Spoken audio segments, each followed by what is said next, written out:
Guess who's back again? It's me, Hitler. The movie opens up at night in the snowy mountains of Norway, where a girl named Sarah is running for her life. By the looks on her face, it is evident that she is being chased by someone, or something. Unfortunately, as she is about to reach her cabin, she accidentally trips over and rolls down a hill, injuring herself. Then all of a sudden, Sarah is attacked by the mysterious beings, resulting in a painful death. Elsewhere, 7 medical students traveled to Uxfjord, Norway for their Easter holidays. After a long journey, they arrived at a cabin in the woods owned by Vanguard, who was revealed to be Sarah's boyfriend. It turns out Sarah had been skiing in the mountains near Uxfjord, and the group were expecting her to return to the cabin. Nonetheless, they have a fun time without her, drinking like crazy and playing trivia games all night later. A blonde girl named Liv heads outside to relieve herself.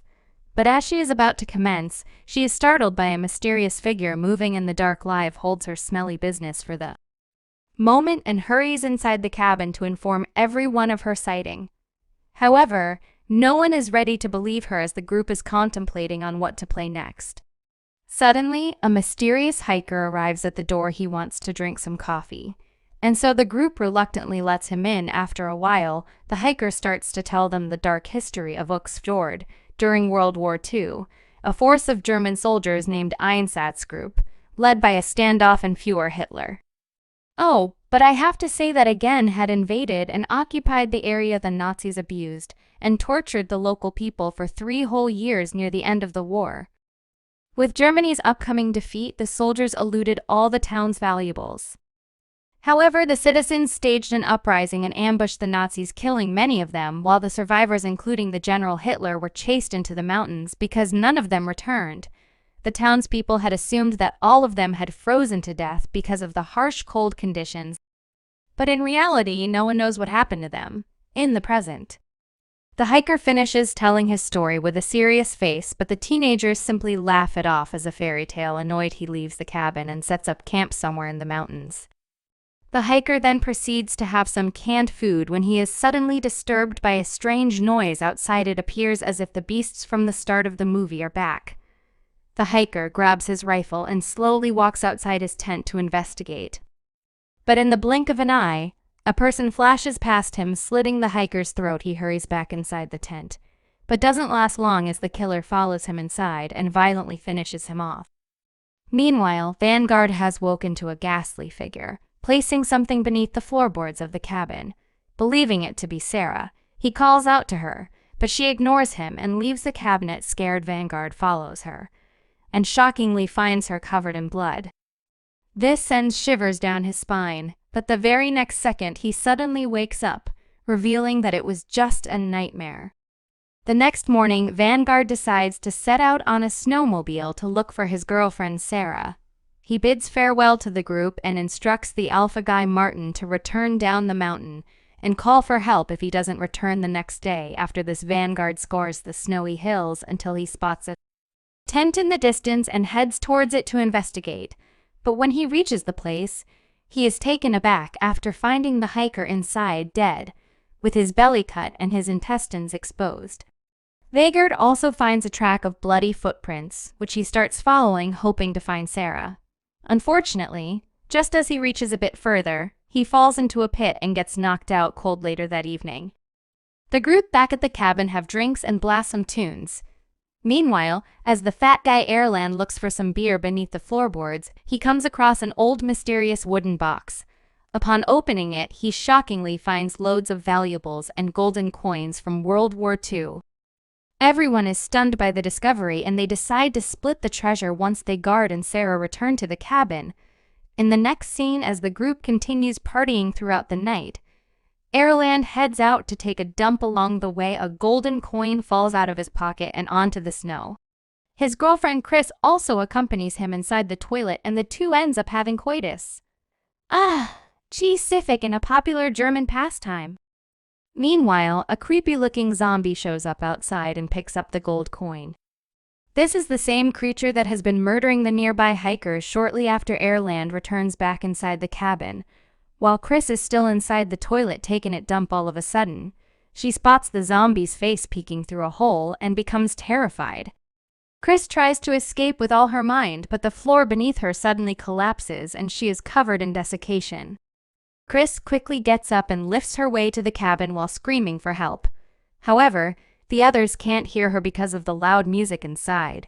After some agonizing minutes, a girl with dreadlocks, Hannah, finally hears the screams and turns off the music before going outside to check on her. But right before Chris can be located, she is swiftly captured by the zombie and taken away.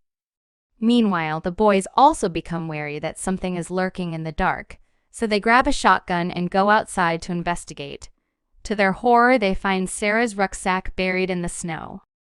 The dead snow, on the other hand, Hannah finally sees Chris outside the cabin window, but not in the way she had expected. The poor girl's head has been decapitated, and soon she is split into two. Oh my God. When Liv notices this, she slowly goes to inspect the window when suddenly a zombie breaks through the glass and violently pulls her hair. She's about to meet the same fate as her friend.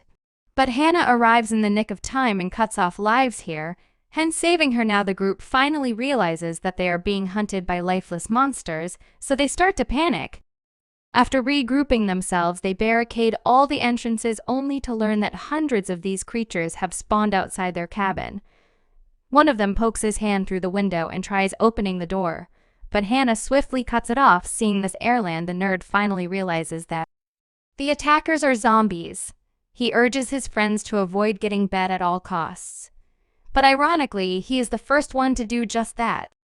As Erland's body freezes by the window, some zombies break through the glass and drag him out. They then torment him mercilessly, before finally finishing him off. The group is left in terror after seeing their friend killed in such fashion, so to avoid meeting the same fate, they try their best to fend off the zombies. Fortunately, using their sheer willpower and some luck, the remaining four manage to survive the night. The next morning, they decide that Hannah and Liv should return back down the mountain to get help, while Martin and another guy, Roy, stay behind to distract the zombies. Elsewhere, Vanguard eventually gains consciousness and is able to make it to the surface. He then makes a makeshift torch and returns back into the cave to explore it. As he ventures deep into the creepy cavern, a Nazi flag reveals that the hiker's story was true, and that the zombies are in fact the missing Nazis. To his horror, he also finds Sarah's severed head alongside several war helmets and World War II firearms. Out of nowhere, zombie appears from behind, and Vanguard is thrown out of the cave. However, he manages to defeat the zombie by bashing his head, and with his own helmet, Vanguard then drops to the snow and tries to catch his breath. Alright. Then another zombie rises up from beneath the snow and proceeds to attack him. Vanguard surprisingly defeats this one as well. But the first zombie, which he pummeled into the ground, wakes up and rushes towards him again.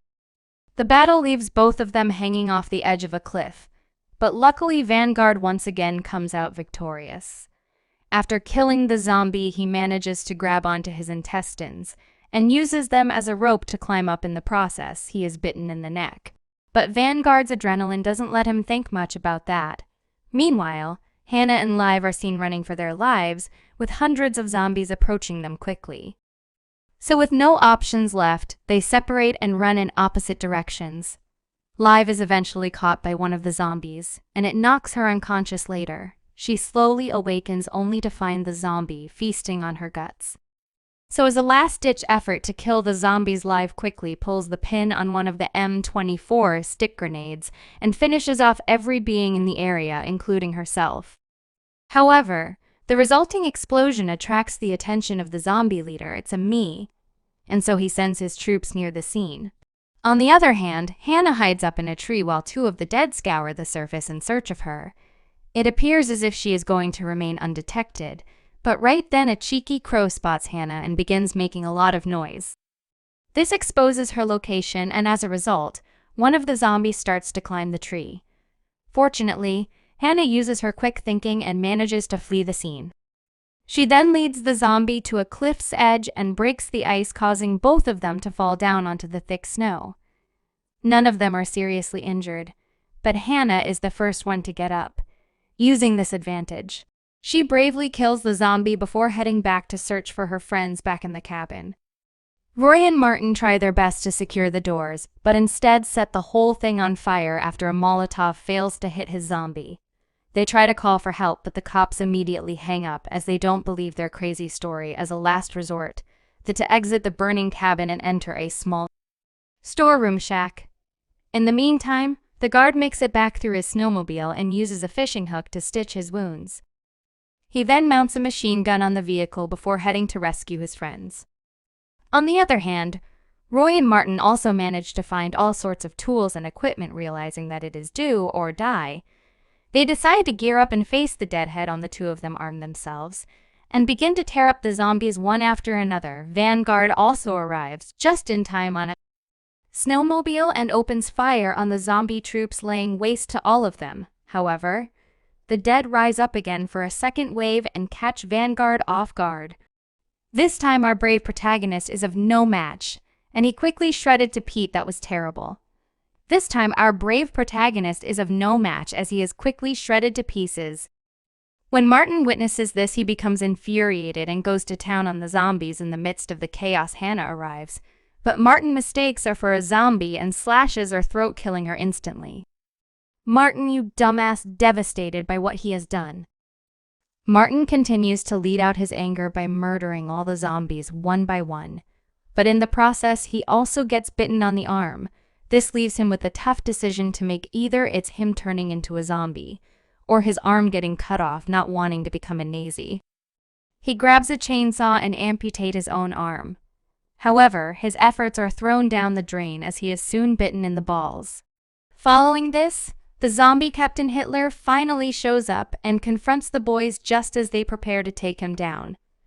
Hitler gives out a big roar, unleashing an army of zombies from beneath the snow. They quickly finish off ROI, and Hitler retrieves a golden watch from his pocket. When Martin witnesses this, he realizes that the zombies are actually in search of their lost treasure, which Erland had found back in the cabin. So in an attempt to save himself, Martin rushes back to the burnt-down cabin. He frantically locates the wooden box and then hands it over to him. Luckily, the plan works and the zombies leave him alone.